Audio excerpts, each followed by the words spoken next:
Look around you. Every day, millions of people make choices that don't come from logic, but from imitation. What to buy, what to believe, even what to invest in. We call it social proof, the powerful psychological phenomenon that makes us assume if everyone's doing it, it must be right. But here's the paradox. The same instinct that helps us survive can also lead us straight into financial bubbles, marketing traps, and collective blindness.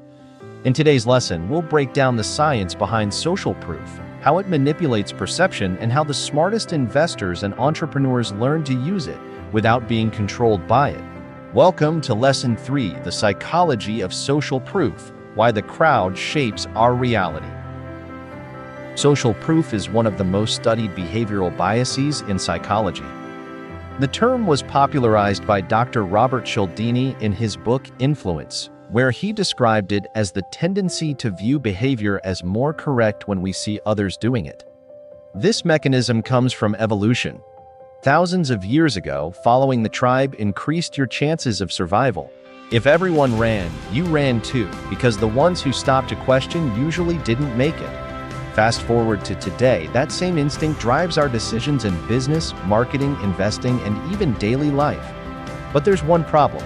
Our brains haven't evolved as fast as our environment, so we still follow crowds in modern markets as if they were ancient tribes. Social proof is not just psychological, it's neurological. Neuroscience shows that when we see a large number of people agree on something, the reward center of our brain, especially the ventral striatum, lights up. It feels safe, even when it's wrong. The crypto boom of 2017, and again in 2021, was a masterclass in social proof. As prices skyrocketed, people didn't buy because they understood blockchain. They bought because everyone else was buying. It wasn't logic, it was validation. And once media coverage amplified that momentum, every conversation, every tweet, every to-the-moon meme became reinforcement for the herd. Social proof creates feedback loops. The more people believe, the more others believe, until belief itself becomes the product. But here's the danger. When the music stops, those who joined last are left holding the echo of the crowd's excitement. Apple understands social proof better than anyone. They don't just sell phones, they sell social validation.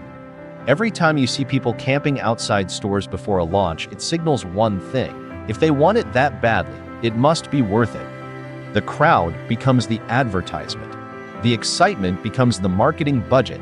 Social proof turns desire into momentum, and momentum into revenue. On LinkedIn, we see another form of social proof: professional conformity. People endorse skills they barely know, post opinions shaped by what's trending, and follow business gurus because others do. It's not about knowledge, it's about belonging.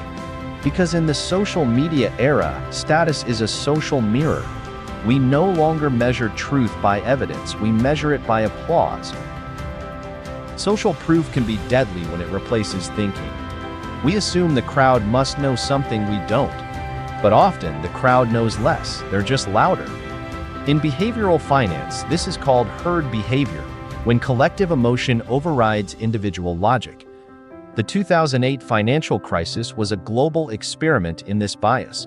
Bankers, investors, and homebuyers all followed the same narrative. Real estate never goes down. Nobody questioned it because everyone was making money. Until one day, nobody was. Here's the scary truth: crowds don't predict the future. They amplify the present until it breaks. Our brains are wired to use others' behavior as a shortcut for truth. That's why we trust products with thousands of reviews and hesitate to buy when there are none. In psychology, this is called informational social influence.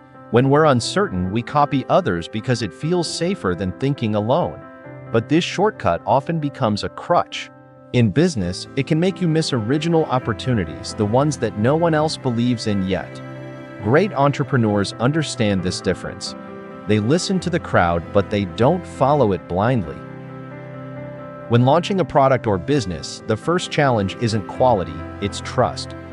That's why smart founders use micro-social proof, early customer reviews, expert endorsements, community buzz. The moment people see others engaging, their brain says, "This is safe." That's how Airbnb built credibility, by showing real photos, verified users, and shared experiences. They didn't sell rooms. They sold trust through people. Not all social proof is equal. When authority endorses something, the impact multiplies. That's why companies pay millions for influencer partnerships, or why one tweet from Elon Musk can move entire markets. The principle is simple. If someone credible believes it, we believe it faster. The highest form of social proof isn't followers, it's belonging. Brands like Tesla, Nike, or even small trading communities thrive because people don't just buy products, they buy membership in a tribe. The moment people feel part of something, they defend it, promote it, and amplify it. In marketing psychology, that's called identity-based proof. You're not selling a product. You're selling who they become when they use it. 3 strategies to master social proof without being controlled by it. Brain strategy 1. Question the crowd. Next time you see a trend taking off, ask yourself, do they know something, or are they copying someone else? Remember, the majority is often directionally right, but timing-wise late. By the time everyone believes, the opportunity is already gone. Person standing. Strategy 2. Build independent thinking. The antidote to social proof isn't isolation, it's self-awareness. Develop your own filters for truth, data before opinions, principles before popularity, evidence before emotion. As Warren Buffett says, be fearful when others are greedy, and greedy when others are fearful. That's not just a financial rule, it's psychological independence. Puzzle piece strategy 3. Use social proof ethically. If you're a business owner or creator, social proof can be your greatest tool if used authentically. Show real people, real results, real stories. Never manufacture trust, build it. Because in the long run, authentic proof outlasts artificial hype. Once you understand social proof, you begin to see it everywhere, in ads, news, social media, even conversations. Awareness is your first defense.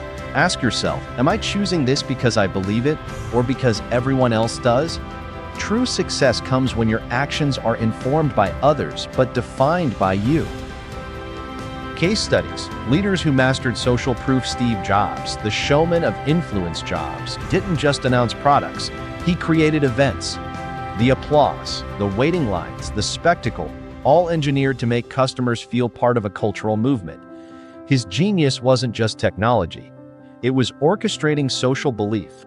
Warren Buffett, the contrarian Buffett, built his brand against social proof. In a world obsessed with trends, he made patience the new prestige. And ironically, that made him the ultimate source of social proof himself, because true independence attracts admiration. Oprah Winfrey, trust through empathy. Oprah's influence is built on emotional connection. Her audience believes her because she believes in them. That's the purest form of social proof, not manipulation, but resonance. When people feel seen, they follow naturally. Social proof is the invisible current beneath every market, every movement, every decision we make. It's not good or bad. It's simply human. The key is not to escape it, but to understand it. Use it to build trust. Use it to connect. But never let it replace your own judgment. Because in a world where everyone follows the crowd, the ones who think independently create the path others will follow. This is the essence of behavioral mastery, not fighting the mind, but training it to see clearly. Welcome to the next evolution of business intelligence. Understand behavior. Master the market. This is lesson 3 of the mind behind the money. See you in lesson 4, anchoring bias, why first impressions define value.